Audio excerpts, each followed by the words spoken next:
A biblical perspective on life, culture and current events. This is 2020 on Vision. Some significant developments to talk about in the Northern Territory during the first hour of Parliament for 2025. The Chief Minister of the Northern Territory, the Honourable Leah Finocchiaro, outlined the CLP's blueprint for the year ahead. And Christians might even be relieved at some of the initiatives.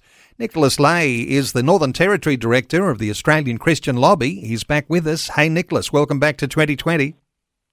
Thank you, Neil. It's a pleasure to be on. Nicholas, in the very first hour, the Chief Minister addresses the Parliament and makes some significant changes. Things around the Anti-Discrimination Act, sorts of things that we were talking about looked like things were spiralling out of control. Give us an insight here into what happened that first hour.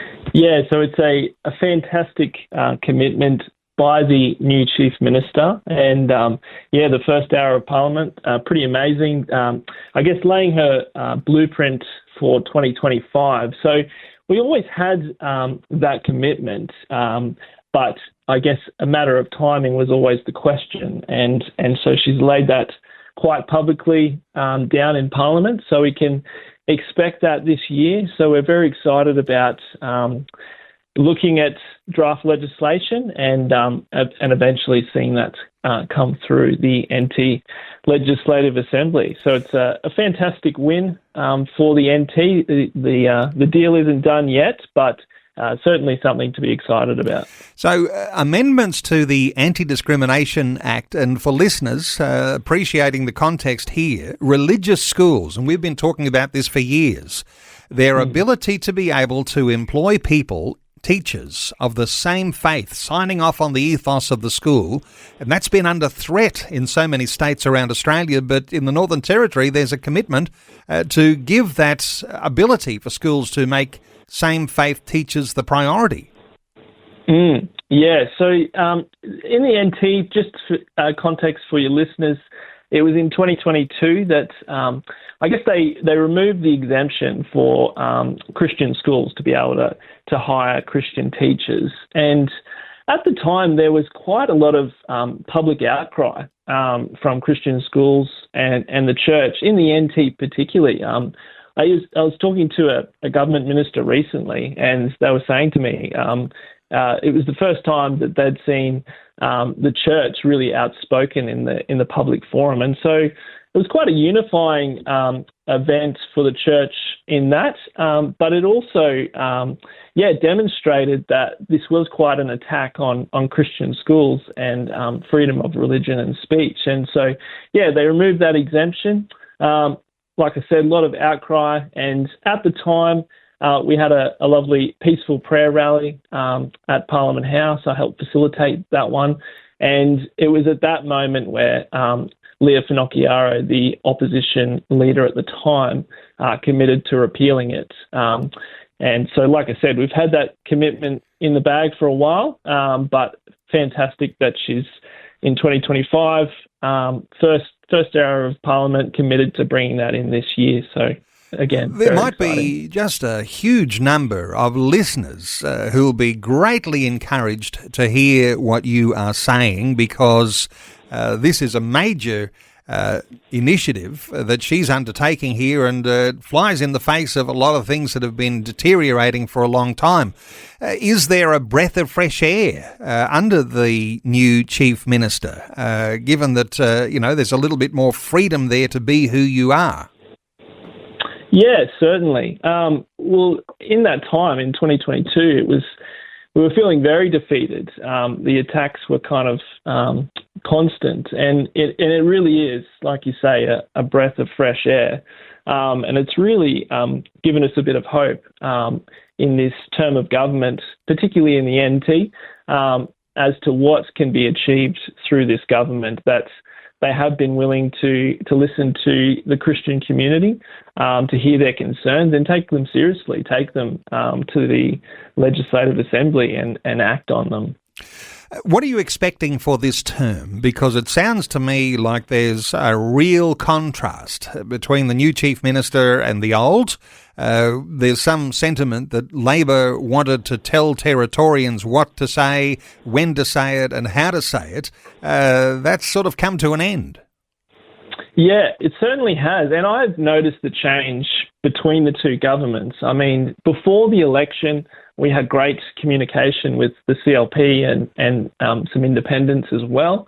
But it was very hard to get in the door at Labor. And frankly, they weren't really interested in listening. And you know, we've had the change of government, which has changed the leader in the Labor Party. It's now led by Selina Yubo. And since the election, Labor have started opening their doors to us, and we've been able to talk to them as well. So I think there's a bit of an acknowledgement there that they didn't listen to people of faith, Christians, in the NT, and it was probably part of their downfall. So it's really great that both sides of politics here in the NT are willing to hear us out, and like you say, it's a breath of fresh air. Really have some hope here. Obviously, you know, politics is a wild game, and you know, we won't believe it until we see it. But it's very, very exciting, and we're very hopeful about this term of government. And of course, the legislation hasn't passed through yet, so there still might be some battles getting that to happen. But Interesting, isn't it, Nicholas? I'll get your perspective here, that when you're protecting faith-based schools, you're also protecting freedom of speech, freedom of religion, these obvious freedoms that we know we want to experience, but faith-based schools, they're very important to protect, aren't they? Yeah, faith-based schools are important to protect, absolutely. I mean, my own faith journey, part of it was because of a faith school. I was grew up as a non-Christian parents. They sent me to a Christian school, grade 11 and 12. And that was really my introduction into the gospel. And I think a big part of that too was teachers' ability to speak freely about their faith, and not just teaching faith, but also I could see that those teachers that I was around, they were living it. They believed the gospel, the Bible, and they were living it. And that's the greatest testimony example we can give. And so schools' ability to do that is so important, and teachers' ability to do that is so important. But yeah, you touched on the freedom of speech part there. And part of the changes was they brought in offence-based laws in 2022. So now in the Territory, you can get in trouble for offending someone if it's spoken in public based on a protected attribute. So that was a real attack on freedom of speech and religion, because obviously we know that the gospel, scripture, and biblical teaching can be perceived as offensive to people. Interesting, isn't it, that when you have a party in opposition, they're ready to listen, but when they take power, there's almost an arrogance that takes over and says, we believe we have a mandate now, we're not listening to anyone.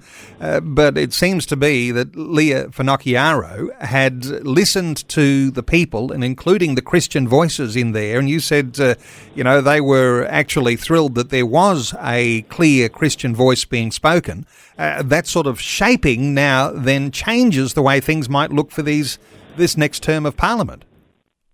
Yeah, for sure. And it is, it's a reality of being in opposition that you just generally have more time because you're not having to govern the Territory. So there is that ability. But I guess with politics, it's really a long-term thing. You've got to be building up these relationships and talking to individual members for a long time. While they have the time, so that when they're in government, they can enact some of this stuff. And it does become quite loud once they get into those positions as well. Like everyone's reaching out to them non-stop. And so, yeah, I imagine it would be a very full-on job, that's for sure. And to legislate protections and freedoms, that gives Territorians at least some certainty and security as they move forward. So a very good thing for people in the Northern Territory.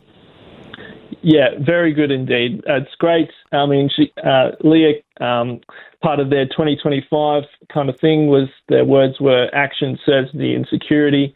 And I agree on in this regard. There's going to be action on it, and there's certainty and security that in the laws we will be protected to speak freely and to maintain Christian schooling. And so that's great certainty and security.